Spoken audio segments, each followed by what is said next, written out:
Assalamualaikum warahmatullahi wabarakatuh. Saya Adib Sultan Ahyar, mahasiswa Universitas Negeri Malang, Departemen Teknik Sipil, Program Studi 1 Pendidikan Teknik Bangunan. Di sini saya akan menjelaskan tentang mekanika bahan dengan bab duktilitas dan energi disipasi.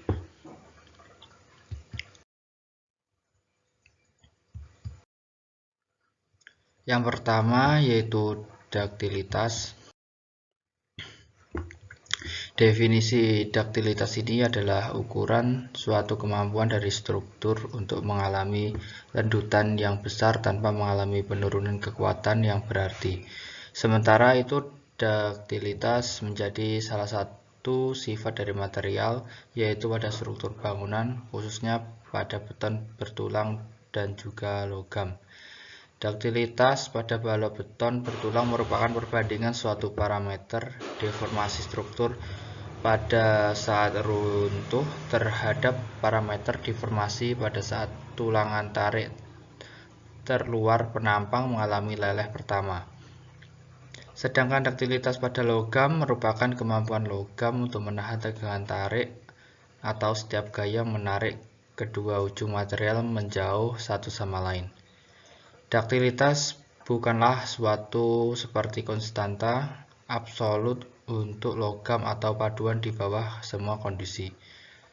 Duktilitas dimodifikasi oleh parameter proses. Itu sebabnya bahan yang sama dapat menunjukkan sifat mampu bentuk yang berbeda pada proses pembentukan yang berbeda. Selanjutnya yaitu duktilitas diukur dengan regangan yang dialami oleh material sebelum patah, yaitu dengan dilakukannya yang pertama uji tarik. Duktilitas dapat diukur dengan presentasi perpanjangan atau dengan regangan logaritmik pada titik patahan. Yang kedua dengan uji tekan. Pengukuran dengan melihat beberapa presentase perpanjangan yang dialami seperti halnya yang dilakukan pada uji tarik. Yang ketiga yaitu uji puntir. Duktilitas diukur dengan regangan yang dialami oleh lapisan luar material dari batang yang diuji sebelum patah.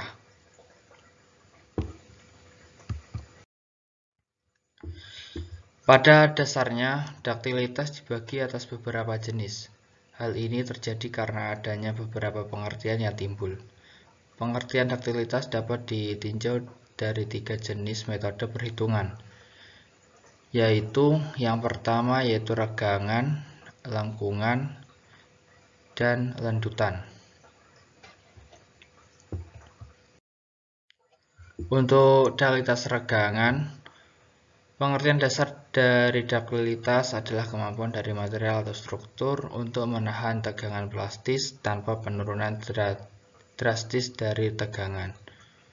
Duktilitas tegangan dapat diberikan pada persamaan berikut, yaitu duktilitas regangan sama dengan regangan ultimate dibagi dengan regangan leleh. Dengan regangan ultimate adalah total regangan yang terjadi dan regangan leleh adalah regangan pada saat leleh. Duktilitas yang sangat berpengaruh pada struktur dapat tercapai pada panjang tertentu pada salah satu bagian dan struktur tersebut. Jika tegangan inelastik dibatasi dengan panjang yang sangat pendek, maka akan terjadi penambahan yang besar pada duktilitas tegangan. Selanjutnya yaitu duktilitas lengkungan. Pada umumnya, sumber yang paling berpengaruh dari lendutan struktur inelastis adalah rotasi pada sambungan plastis yang paling potensial, sehingga ini sangat berguna untuk menghubungkan rotasi per unit panjang dengan momen bending ujung. Duktilitas lengkungan maksimum dapat ditunjukkan pada persamaan berikut, di mana duktilitas lengkungan sama dengan kelengkungan ultimate dibagi dengan kelengkungan leleh. Dan yang ketiga yaitu daktilitas landutan. Daktilitas landutan ini adalah rasio antara simpangan ultimate dengan landutan saat luluh pertama, sehingga daktilitas landutan dapat dirumuskan dengan persamaan berikut.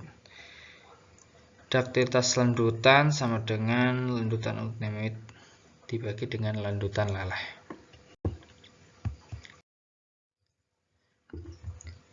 Selanjutnya, ini adalah ilustrasi daktilitas. Pada gambar tersebut terdapat dinding geser, sendi plastis, kolom, balok. Untuk gambarnya bisa dilihat pada layar. Dari gambar di atas, ini merupakan mekanisme keruntuhan ideal suatu struktur dengan sendi plastis terbentuk pada ujung-ujung balok dan kaki kolom. Untuk pengaruh daktilitas, daktilitas menjadi salah satu aspek penting dalam perencanaan suatu elemen struktur. Dikarenakan pada saat gempa terjadi elemen-elemen struktur bangunan yang mempunyai daktilitas tinggi akan menyerap energi lebih banyak dibandingkan dengan elemen-elemen struktur dengan daktilitas kecil atau getas. Saat terjadi gempa, terjadi daktilitas pada struktur menyebabkan terjadinya sendi plastis secara bertahap. Sendi plastis inilah yang bertugas menahan beban gempa yang besar.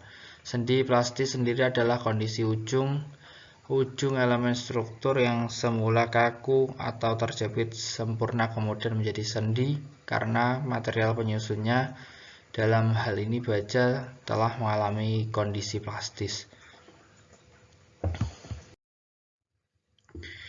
Selanjutnya adalah studi kasus daktilitas.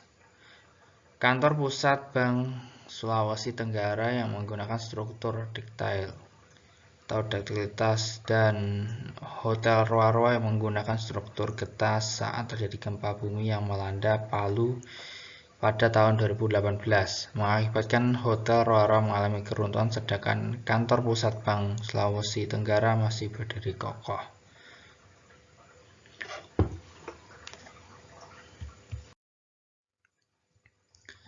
Untuk contoh soal daktilitas, ada kolom beton dengan dimensi lebar 300 mm dan tinggi 300 mm, dibuat dengan menggunakan beton Epson C sama dengan 22,5 MPa serta baja tulangan Epson J sama dengan 300 MPa. Jika pada kolom tersebut terpasang tulangan 4D 10, kolom digunakan untuk menahan beban aksial sebesar 20 kN serta momen sebesar 0,5 kN. Apakah akan kuat penampang kolom tersebut? Untuk penyelesaian, misalkan digunakan sengkat ikat. Luas tulangan AST 4D 10 sama dengan 2,85 cm persegi sama dengan 285 mm persegi. Untuk beton AG 300 dikalikan 300 mendapatkan hasil 90.000 mm persegi. Untuk pemeriksaan eksentrisitas kolom, regangan sama dengan MU per PU sama dengan 0,5 dibagi 20 sama dengan 0,25 menjadi 25 mm. Untuk regangan minimum 0,1 dikalikan dengan H. Untuk hanya 300 dapatkan hasil 300 mm.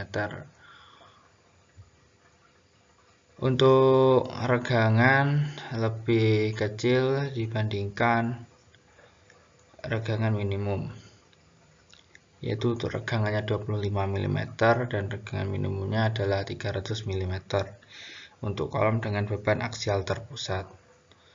Kuat penampang kolom PN maksimal 0,85 dikalikan PO. Ini digunakan untuk kolom dengan sengkat ikat. Untuk PO-nya sendiri yaitu 0,85 dikalikan F aksen C AG AST ditambah AST dikalikan FY. Untuk AG-nya 90.000, AST-nya 285. dan Fy-nya sama dengan 3. Dengan rumus tersebut mendapatkan hasil 1441 kN. Penampang kuat. Untuk bab selanjutnya yaitu energi disipasi. Untuk definisi energi disipasi ini adalah kemampuan struktur dalam menyerap energi melalui proses lelah pada daerah sendi plastis. Dalam merencanakan suatu struktur gedung tahan gempa bersifat ductile di daerah sendi plastis sehingga diharapkan terjadi deformasi plastis sebelum keruntuhan. Jika struktur diberi beban siklik atau cyclic loading, maka energi yang diserap dalam satu siklus pembebanan adalah jumlah dari energi yang diserap saat menerima beban tarik dan beban tekan. Total energi terdisipasi selama pembebanan berlangsung merupakan luas daerah beban atau dengan simbol P dan lendutan simbol delta. Faktor-faktor yang mempengaruhi disipasi energi atau energi disipasi adalah kuat tekan, dimensi penampang, dan riwayat pembebanan. Selanjutnya yaitu ilustrasi dari energi disipasi. Untuk gambar yang pertama itu adalah benda uji. Terus gambar kedua adalah tampak atas sambungan balok model takik. Ini adalah gambar dua ini adalah tampak atas dari gambar yang pertama. Dan yang ketiga adalah pola pembebanan dan yang keempat adalah disipasi energinya. Untuk pengaruh dari energi disipasi tersendiri yaitu apabila struktur diberi beban siklik, maka energi yang diserap dalam satu siklus pembebanan adalah jumlah dari energi yang diserap saat menerima beban tarik dan beban tekan. Total energi terdisipasi selama pembebanan berlangsung merupakan luas daerah beban dan lendutan. Untuk studi kasus energi disipasi, yaitu sebuah pengamat disipasi panas untuk sistem menggunakan Arduino Nano sebagai mikrokontroler kalibrator digunakan untuk mengukur curah hujan. Dihasilkan sebuah perhitungan disipasi energi listrik menjadi energi panas pada mikrometer. Arduino dihasilkan persentase disipasi energi listrik menjadi energi panas dan B yaitu 0 sampai 5 menit. Terjadi pengikit 8,9%. Setelah dihubungkan dengan rangkaian pompa pada waktu 5 sampai 10 menit, terjadi disipasi 1% lebih kecil dari keadaan sebelumnya sampai menjadi stabil. Disipasi energi listrik ke energi panas menjadi stabil saat mikrokontroler dalam keadaan beroperasi, yaitu setelah 20-60 menit atau setelah beroperasi. Untuk contoh dari soal energi disipasi ini adalah sebuah rangkaian seri RLC dihubungkan dengan sumber tegangan AC yang memiliki persamaan V sama dengan 100 sin 800T. Jika R sama dengan 120, L sama dengan 112,5 mH dan C sama dengan 5. Diketahui V-nya itu dari soal yang sudah saya baca tadi, yaitu 100 sin 800 TV, R-nya sekian, L-nya juga sekian, C-nya sekian. Untuk yang ditanyakan yaitu data disipasi. Untuk penyelesaiannya, jika sudah diketahui, yaitu Untuk penyelesaiannya XL sama dengan W dikalikan L, sama dengan W nya 800, L nya 112,5 kali 10 pangkat min 3 sama dengan 90. Dengan XC nya sekian, dengan rumusnya mendapatkan hasil 250. Untuk Z nya dengan rumus ESR kuadrat ditambah XL dikurangi XC kuadrat mendapatkan hasil 200. Dengan IMAX nya VM dibagikan dengan Z, yaitu 100 dibagi dengan 200 mendapatkan hasil 0,5. Untuk EF